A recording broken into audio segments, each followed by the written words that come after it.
anak-anak, salam sehat untuk kita semua. Jumpa lagi bersama saya, Bapak D. Sinaga, selaku guru bahasa Indonesia kalian. Baik, untuk mengawali kegiatan kita ini ada baiknya kita memulai dengan doa. Doa dimulai,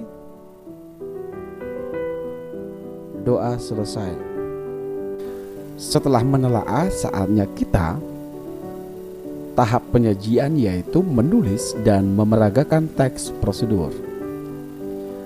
Ada baiknya kita ketahui terlebih dahulu kompetensi dasar kita, yakni menyajikan data rangkaian kegiatan dalam bentuk teks prosedur tentang cara memainkan alat musik daerah, tarian daerah, cara membuat cenderamata, dan lain-lain, dengan memperhatikan struktur, unsur kebahasaan, dan isi secara lisan dan tulis.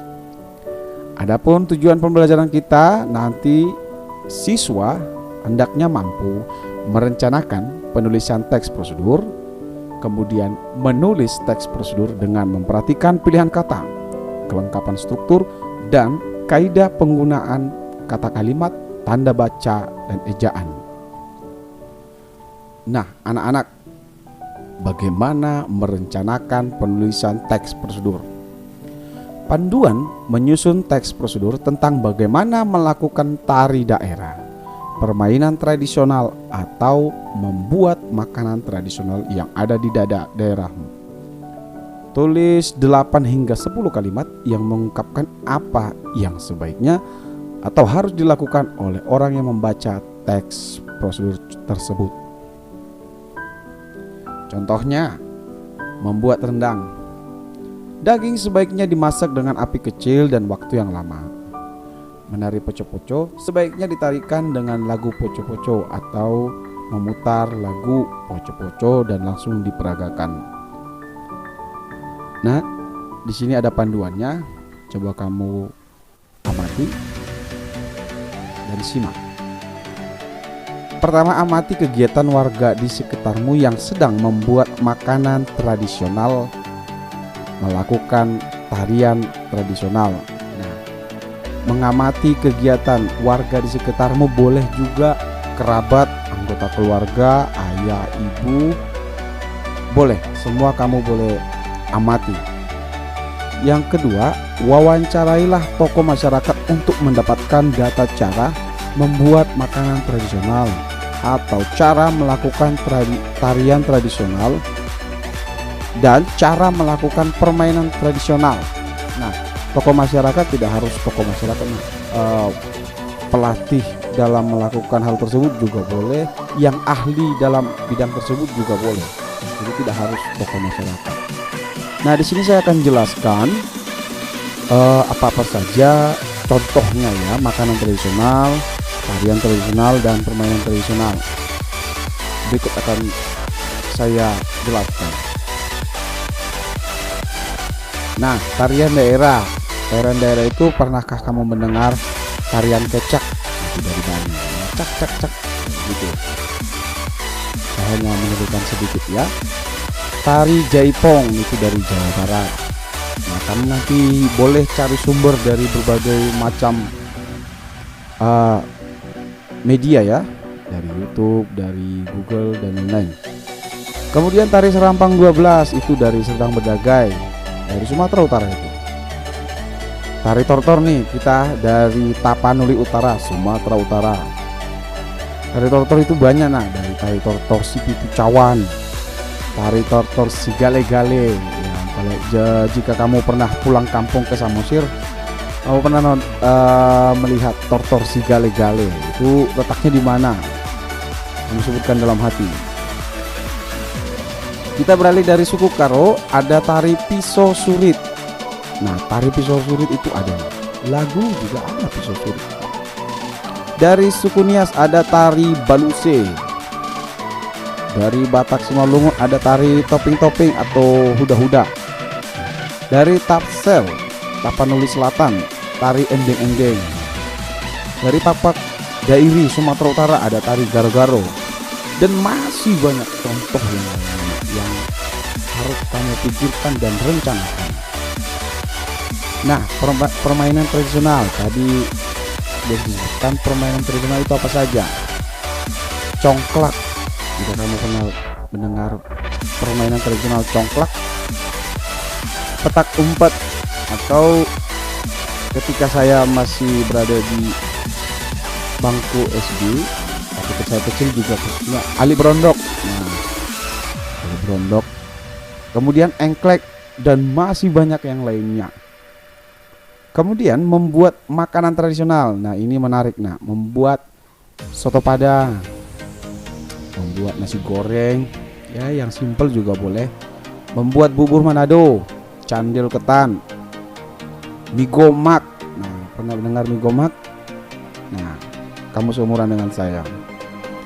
Daun ubi tumbuk. Pengucapannya daun ubi tumbuk. Lapet ketan. Nah, ikan mas nati nombur, pohul, ikan mas naniura, dan masih banyak yang lainnya. Mulai dari sekarang kamu rencanakan apa yang ingin kamu buat dalam teks ini. Setelah itu daftarkan kegiatan apa saja yang harus dilakukan, bahan dan alat apa yang harus disiapkan, kegiatan apa yang sebaiknya dilakukan. Dan yang terakhir, atur hasil wawancara dan pengamatan.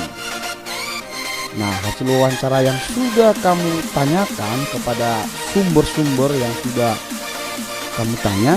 Nah, sekarang saatnya kita mengetahui bagaimana cara menulis teks prosedur. Nah, kamu harus perhatikan strukturnya. Kita lihat strukturnya pada teks prosedur. Yang pertama, kamu harus menentukan judul. Judulnya itu dapat berupa nama benda atau sesuatu yang hendak dibuat atau dilakukan.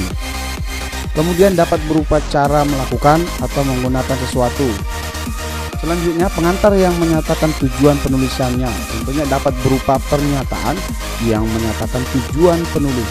Tujuanmu melakukan itu untuk apa? Nah, pada menelaah teks prosedur sudah kita pelajari. Selanjutnya, dapat berupa paragraf pengantar yang menyatakan tujuan penulisan. Tujuan kamu menulis teks prosedur apa nantinya agar Selanjutnya, bahan dan alat untuk melakukan suatu prosedur.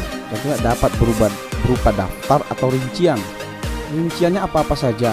Kemudian dapat berupa paragraf. Nah, paragraf ini seperti dalam alinea paragraf begitu. Tidak berdasarkan, tidak hanya rincian, jadi kami mengungkapkan dengan paragraf.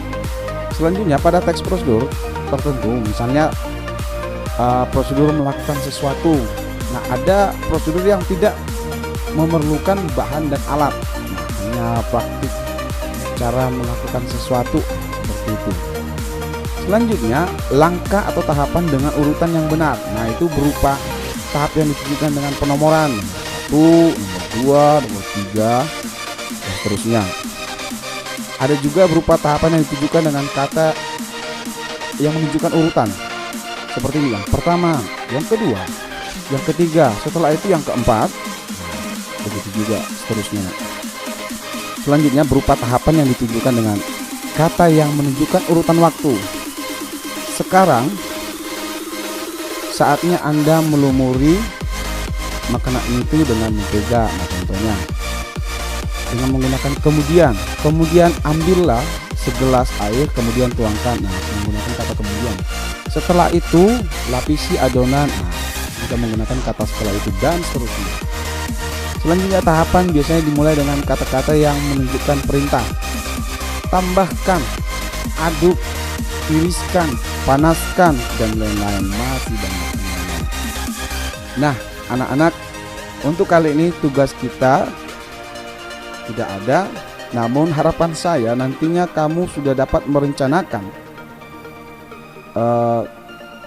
teks yang akan kamu persembahkan atau teks yang ingin kamu rencanakan nantinya pada pertemuan selanjutnya. Sekian penjelasan saya, semoga kalian dapat memahaminya. Ada baiknya kita akhiri dengan doa. Baik, terima kasih atas perhatiannya. Saya ucapkan terima kasih dan Tuhan memberkati. Bapa kami yang ada di